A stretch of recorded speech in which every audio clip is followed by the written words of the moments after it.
Sonic Frontiers is undeniably a mess of ideas. Sure, it takes a lot of inspiration from The Legend of Zelda Breath of the Wild, which I firmly believe to be one of the best video games ever created, but there are also moments where I swear I'm playing Nier Automata, Xenoblade Chronicles, Skyrim, Super Mario Odyssey, Shadow of the Colossus, Final Fantasy XV, or even Marvel's Spider-Man. Sometimes all at the same time. How do all of these disparate visions for what Sonic Frontiers actually is fit together? Truthfully, a lot of the time, they simply don't. But in the moments that they do, when it all comes together, those moments outshine the highest points of even the best games I played this year.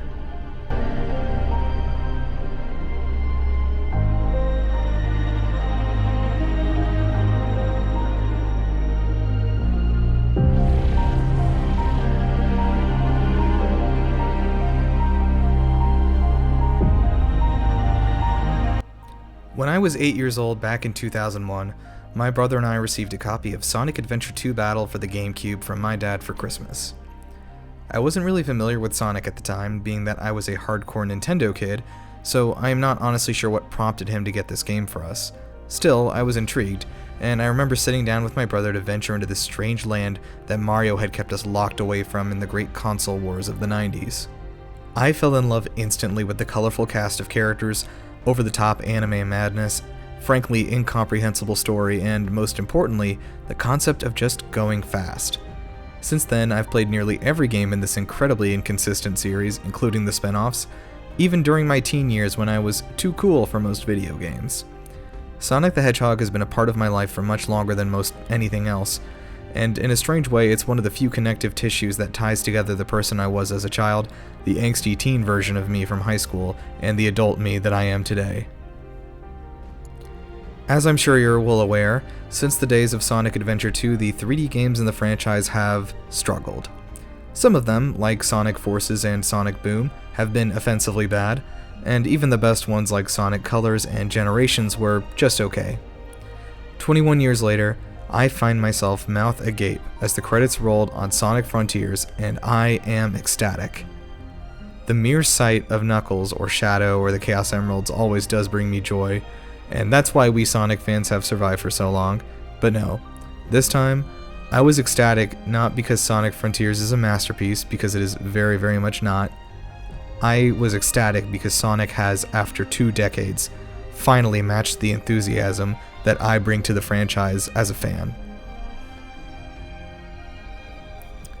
The story, written by Ian Flynn of the much-beloved IDW Comics, brings Sonic, Tails, Knuckles, and Amy to the Starfall Islands, tracking down where the Chaos Emeralds have bounced off to this time.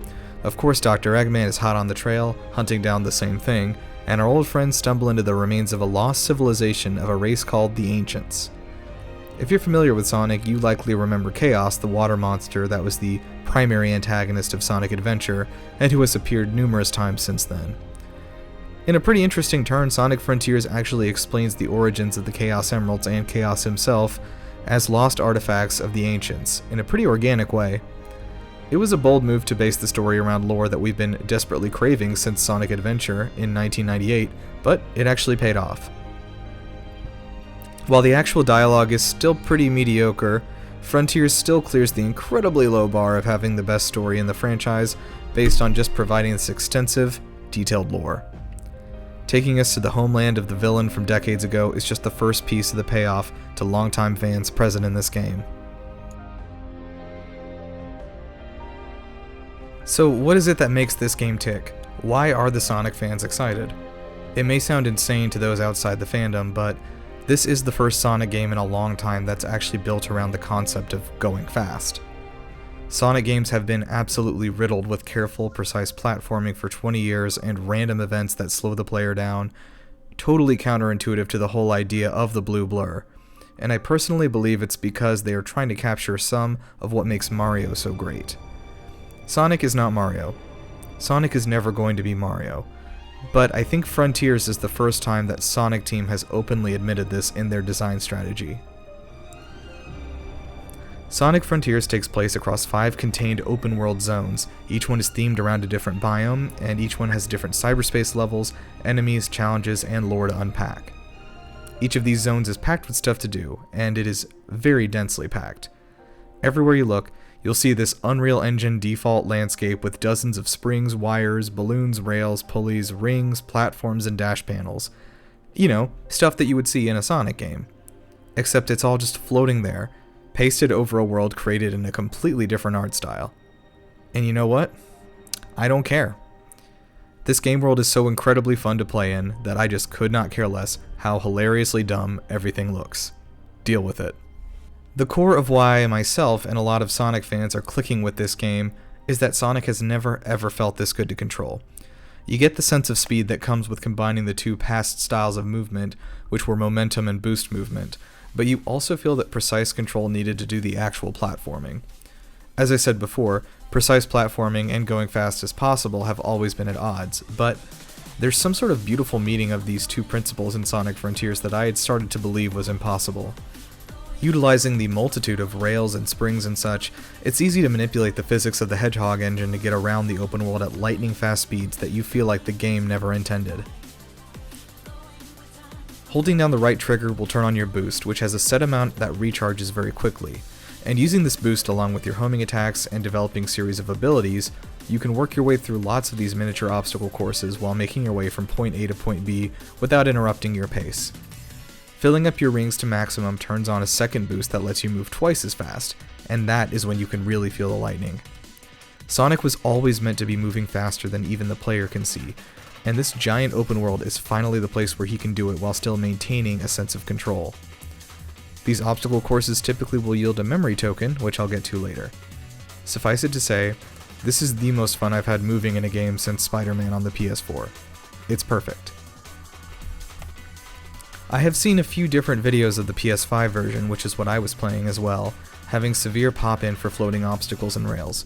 I did experience some pop-in, but it was never close enough to affect me no matter how fast I was going.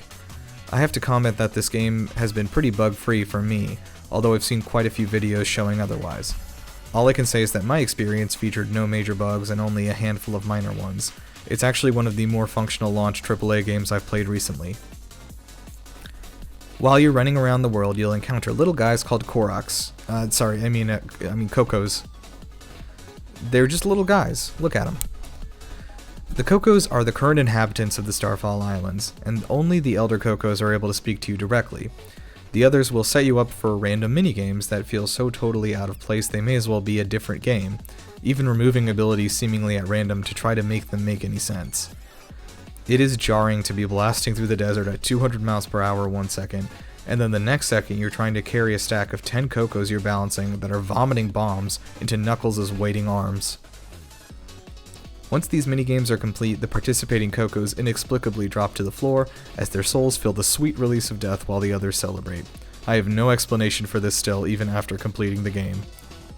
Even when the minigames are fun, it's impossible to not feel like they very much do not belong in Sonic Frontiers. In addition to the shrines, you'll find miniature overworld puzzles very much akin to the ones that would net you a Korok seed in The Legend of Zelda. Completing these will unlock more of the map, so you'll definitely want to do each one as you come across it. None are particularly hard, and while some are laughably easy, most of them require just a little bit of work. Collecting Kocos across the overworld and taking them to the Elder Kocos will earn you extra ring capacity or extra top speed. I opted for speed every time because heightening your ring capacity actually just makes it harder to reach max boost. The only reason you would take that upgrade is for the boss fights, and we'll get to that soon. The Koco can also use the attack and defense upgrades that you receive from map puzzles to boost your stats for combat. Dotted around each of the zones are a handful of these shrines, each of which transports Sonic to a cyberspace level. Think of it as sort of a miniature dungeon. Each one takes anywhere between 1 and 4 minutes to complete the actual course. I ended up loving these, and I think there's exactly the right number of them. The shrines are certainly less plentiful in Sonic Frontiers than in Breath of the Wild, but the ones in Sonic are also extremely replayable. Each shrine contains an old-school 2D or 3D Sonic level from a previous game that's been reskinned and fitted to work with the art style of Frontiers. Longtime fans will notice about 30 seconds into a level, "Am I in Skyrail right now?" which is another sort of subtle way to pat veterans on the back. Each cyberspace level has 4 missions. Complete the stage with any time, complete the stage with an S rank time, collect X number of rings, and collect all 5 red star rings. I actually really got into the swing of replaying these until I got all 4 missions complete, and I left only 2 shrines in the game uncompleted. Going back and trying to beat your time is actually quite fun in these very short levels. You'll be rewarded with vault keys, which are needed in the overworld on each island to unlock the Chaos Emeralds. Most of these levels come from Sonic Adventure 2 and Generations, as far as I could tell, which I remind you are the good ones, so they already feel kinda great to play, and they're pretty conducive to the new movement Sonic has in Frontiers that lets you move both faster and with more control than ever before. I sense that some of you are right now thinking, isn't it lazy for Sonic Team to just recycle old stages they know we like instead of making new ones? For me, I would see it more of an homage to the series as a whole and to its longtime fans, and it's not like they didn't create a massive, totally original open world outside of cyberspace anyway. I pretty well enjoyed the pacing of cyberspace, and I only found a handful of those levels to not be fun. One lucky shrine on each island takes you to a parallel world where Big the Cat is inexplicably just fishing. No explanation for why he's there. By trading him the fishing tokens you find lying around the overworld, you can borrow his fishing rod and get to work on this quaint minigame. It's very simple, just kinda click on the button at the right time, but I ended up liking it a lot. It's a little disorienting when Sonic pulls a full-sized Unreal Engine crocodile or squid out of the water and proudly holds it up, but honestly, this is when Sonic Frontiers is at its best. When it proudly declares how serious everything is and leaves the audience to revel in the silliness of it all. The fishing minigame also has the huge benefit of allowing you to trade your catches for memory tokens, vault keys, leveling items, rings, cocos, and more, in case you get stuck. Sonic Frontiers is the 3rd game in this franchise to feature combat, following the woeful execution of the idea in Sonic Boom and Sonic Unleashed many years ago. Well, they nailed it this time, much to my surprise. Besides the classic homing attack and punches and kicks, you start with this new Psyloop ability. While running, you'll hold Y or triangle to leave a path of light behind you. Connecting a light trail with a loop sends a wind blast inwards, which will damage enemies, flip switches, or produce rings. In addition, holding L1 and R1 together allows Sonic to parry. I like the idea of the addition of a parry, which is very necessary to defeat a lot of enemies, but the parry window is way too wide, lasting up to 5 seconds when you hit the input. It almost doesn't even feel like you're doing a parry. If this system returns in the future, I would really like to see a decreased window to give the player more of a feeling of control. I want to feel more of those perfect parries. While spamming your main attack to build up combo points, you'll use the new abilities you unlock from Sonic's small skill tree to finish off the fairly wide variety of enemies in the overworld. Most of them are going to require specific and different techniques to overcome. There's also a dodge ability, which is pretty important when fighting stronger enemies. Speaking of which, dotted around each zone are 4 to 5 mini-bosses. Each one holds a gear which is needed to unlock a shrine. These mini-bosses are unique and fun, and they all get a splash screen when they first appear to let you know they mean business. All enemies drop skill tokens when they're killed, which are of course traded in at the skill tree for new attacks. My main read on combat is that it's not just impressive for a Sonic game, it actually feels pretty good in the grand scheme of action-adventure games. I hope to see Sonic Team build on this system in the next game. The other main feature of the overworld is the aforementioned memory tokens. Sonic's friends, as well as the new character Sage, have been trapped in the cyberworld and are only able to break through as holograms on each island to speak to Sonic. By collecting memory tokens and taking them to the holograms, you'll basically unlock a cutscene or a Chaos Emerald or a mini-boss fight that moves the story along. While I understand the idea here, and I think the pacing does work well for what Frontiers is trying to do with the open world, I think it misses a huge part of why people love Sonic. We love these characters. We do. We want to see them hang out, we want to see them interact, and we want to see them fight together. Separating out the supporting cast into single one-on-one interactions with Sonic was a big mistake. We get a single scene at the end where we see Sonic, Tails, and Knuckles all together, which is all any of us want.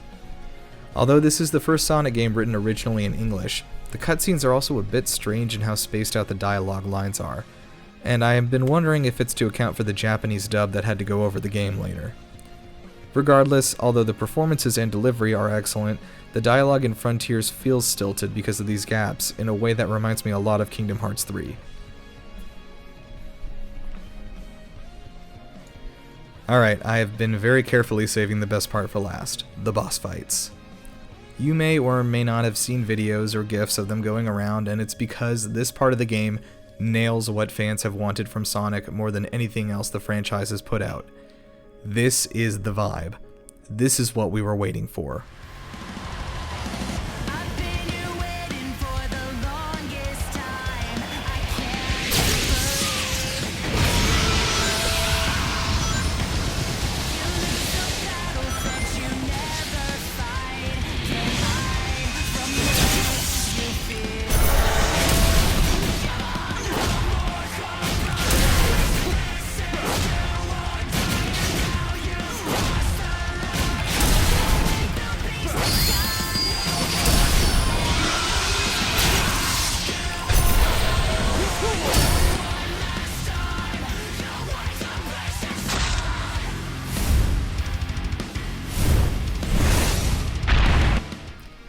There are 4 titans like this that you'll face, each one accompanied by an original metalcore song by Sleeping with Sirens, where you become Super Sonic and you get to unleash the shonen fury that has always been relegated to a final boss fight in past games. Finally, this is it. I grinned like a big dumb idiot as the music kicked in, and I snatched the last Chaos Emerald off the head of the first boss to take my own final form. These fights are largely spectacle, but they do ask for a decent amount of precision as well. This first boss fight with Giganto 5 hours in is not only my favorite boss fight of this year, it is the best one in franchise history. This is a hype moment that is going to stick with me for the rest of my life. This leads me to the absolute best feature of Sonic Frontiers, the music. This OST is unbelievable. It features excellent music in every genre, spanning from soft piano twinkles to hard house to EDM, to metalcore to symphonic ballads, and of course, that classic Sonic butt rock that we legitimately and unironically love. Every track is great, and most of them are exceptional. This score was composed by Sonic music veteran Tomoya Otani, who's been working on Sonic soundtracks for decades. On top of his solo compositions, when you hear the result of his work with groups such as Sleeping with Sirens, Danger Kids, 2 Octavia, 1 OK Rock, and more, to produce something more than the sum of those parts, I hope you will recognize that he is one of the most talented composers out there today. Take a listen to the soundtrack. Please.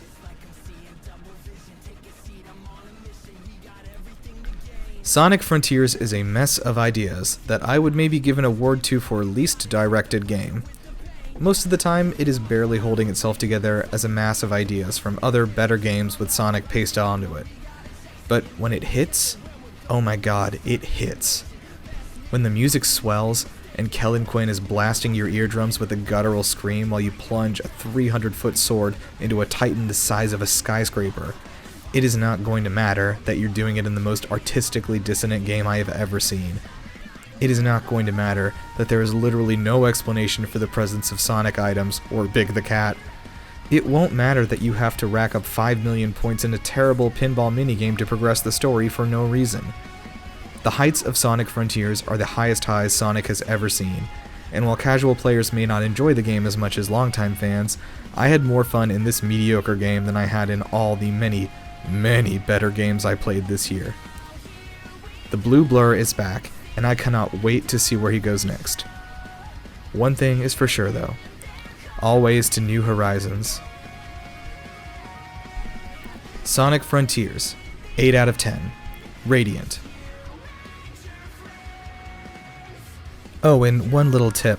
Make sure that you are on hard mode before you walk into the final boss arena. You can't get the true ending unless you are on hard mode when you walk in there. You can play the rest of the game on easy or medium, but just make sure to set it right before you walk into the arena. I reviewed Sonic Frontiers on PS5 with a copy that I purchased for myself. Thank you guys for watching, really appreciate it. Make sure to head over to GameLuster.com for our website, plenty more reviews over there.